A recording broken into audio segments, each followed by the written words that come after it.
একবার এক পিতা ও তার ছেলে একটা গাধা নিয়ে রাস্তা দিয়ে হেঁটে যাচ্ছিল।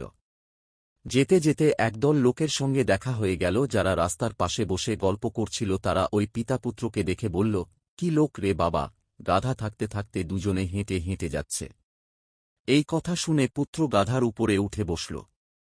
কিছু দূর যাওয়ার পর আবার একদল লোকের সঙ্গে দেখা হল। তারা বলল, কি ছেলে রে, এত রোদে পিতা হেঁটে হেঁটে যাচ্ছে আর পুত্র গাধার উপর বসে যাচ্ছে।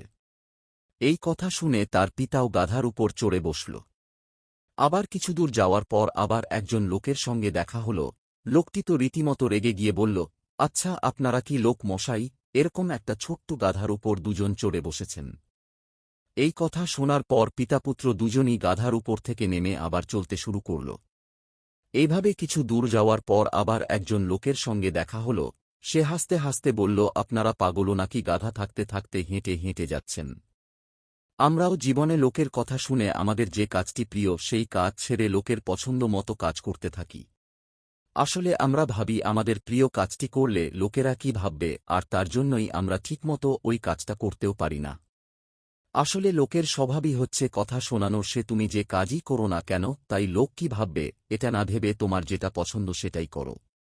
আমাদের সমাজের সবচেয়ে বড় সমস্যা কি বলবে লোক, তাই লোকের কথায় কান দিও না।